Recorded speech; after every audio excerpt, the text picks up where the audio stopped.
व्हायचं होतं म्हणून आले. आणि माझं आतापर्यंत 12 किलो कमी झालंय आणि माझं वय आता 56 संपणार, 57 चालू होणार आहे. आणि माझं शुगर आता नॉर्मल झाली आहे. डॉक्टरने सांगितलंय अनेक थोडं वजन कमी झालं की आम्ही गोळ्या कमी करू असं सांगितलंय. आणि उत्साह पण भरपूर आहे. आता मुंबईला मी स्वतः एकटी जाऊन आले त्यामुळे कॉन्फिडन्स भरपूर वाढलाय. खूप छान वाटतंय. आणि गेल्या 2-3 महिन्याच्या पाठीमागे मी धबधब्याला गेलेली. सगळ्या याच्यामध्ये आम्ही जास्त वयाचे म्हणजे आम्ही दोघंच होतो 50+ मध्ये. तरी आम्हाला वाटलं होतं की आम्ही चढू शकणार नाही, जाऊ शकणार नाही असं वाटलं होतं. पण आम्ही ते चढून गेलो धबधब्याला. मला वाटते 7-8 किलोमीटर उंचीचं होतं ते आम्ही चढून गेलो. आम्हाला खूप आश्चर्य वाटले की आम्ही करू शकलो. हे भरपूर कॉन्फिडन्स वाढलेला आहे याच्यामध्ये आल्यामुळे. Yes, okay. चलो, फटाफट ज्या वेळेला वेट लॉस व्हायला चालू होईल ना त्यावेळेला अजून किती हलकं वाटेल, अजून किती भारी रिझल्ट असणार आहे. त्याच्यासाठी मम्मी पप्पा स्वतःवर काम केले, मग यांनी स्वतःवर काम करायला सुरुवात केल्या त्यांचा कॉन्फिडन्स बघून. आणि मम्मी पप्पा 70+ 80च्या जवळपास पोचलेत. त्यामुळे एकदम भारी हे आहे. गुड मॉर्निंग सर्वांना. मी महेंद्र कांबळे इस्लामपूर आहे. मला आता 27 जॉईन व्हायचं कारण म्हणजे अल्सरेटिव्ह कोलायटिसचा त्रास होता मला. 2018 पासून म्हणजे आतड्याला जखमा असतात ना, त्याला आतड्याचा अल्सर म्हणतो आपण. तशा जखमा होत्या, त्यामुळे खाल्लेलं काहीच पचत नव्हतं. आणि दिवसातून 4-5 वेळा तरी म्हणजे टॉयलेटला जायला लागायचं मला. जड काही खाऊ शकत नव्हतो. आणि 2018 पासून गोळी एक सुरू होती ताई मला, मिसोकोलोडी म्हणून 1200 mg ची गोळी होती. ती कंटिन्यू आयुष्यभर खायची म्हणून सांगितलं होतं. मग जवळजवळ आता 27 फॅमिलीला 10 महिने होत आले. तर डॉक्टर साहेब आहेत प्रसाद पाटील सर, त्यांनी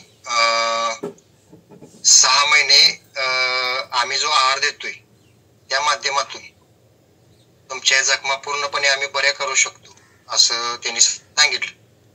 आणि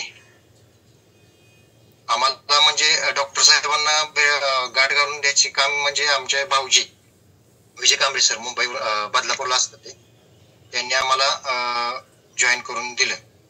त्यांनी म्हणजे आम्हाला शतायुषीचा मार्ग दाखवला. आणि सरांनी सांगितल्याप्रमाणे 6 महिने कंटिन्यू मी ते आहार घेतला. आहार घेतल्यानंतर 6 महिन्यांनी परत मी सांगलीचे जे डॉक्टर होते म्हणजे ज्यांनी गोळी चालू केली होती माझी, त्यांच्याकडे जाऊन परत एकदा चेक केलं. मी बायोस्कोपी करून घेतली. त्याच्यामध्ये त्यांना म्हणजे पूर्ण आतड्यावरील जखमा ज्या होत्या ते पूर्णपणे बऱ्या झालेल्या दिसल्या. त्यामुळे त्यांनी गोळी माझी बंद केली. 2024च्या डिसेंबर मध्ये चालू केला होता आहार. जवळजवळ 10 महिने आता होतील मला पुढे. आणि आता 6 महिन्यातच गोळी म्हणजे बंद झाली ती. आता व्यवस्थित म्हणजे काही त्रास होत नाही, काय नाही. रात्रीच्या वेळी म्हणजे जड काही खाऊ शकत नव्हतं. जड काही असं पचण्यास जड काही खाल्लं तर म्हणजे लगेच दुसऱ्या दिवशी लगेच त्रास व्हायचा. पण आता तसं काही होत नाही. जेवणाचं वगैरे आहाराचं वगैरे सगळं टायमिंग म्हणजे चेंज केलेलं आहे, लवकर जेवण वगैरे डॉक्टर साहेबांच्या गायडन्स मुळे. येस महेंद्र, कोलायटिस हा खूप प्रॉब्लेमॅटिक असतो बरं का. तो लवकर बरा पण होत नाही. आणि आपल्याला कितीतरी छोट्या छोट्या प्रॉब्लेम मध्ये आपल्याला ते मोठे मोठे वाटत असतात. एवढंसं खाल्लं तर काय होतंय, पण यांचा खूप प्रॉब्लेम असतोय. यांना खूप चॅलेंजेस असतात. आतड्याला सगळ्या जखमा, पूर्ण डायजेशन ट्रॅकच प्रॉब्लेम येते. आणि त्याच्यामुळे ना जे ही भोगत असतात ना, इकडनं तर वरनं काय वाटत नाही, पण खाल्लेल्याचं पचन आणि या सगळ्या गोष्टी त्यांना एवढं डिस्टर्ब असतंय. खाऊ का नको, खाल्लं तर असं होतंय, हे यांचं फिक्स असतंय.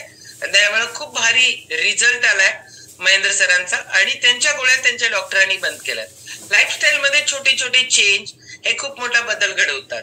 पण लाईफस्टाईल मधले छोटे छोटे चेंज करायलाच आपण तयार नसतो. आपल्याला वाटतं सगळ्यात अवघड गोष्ट म्हणजे स्वतःची लाईफस्टाईल चेंज करणं.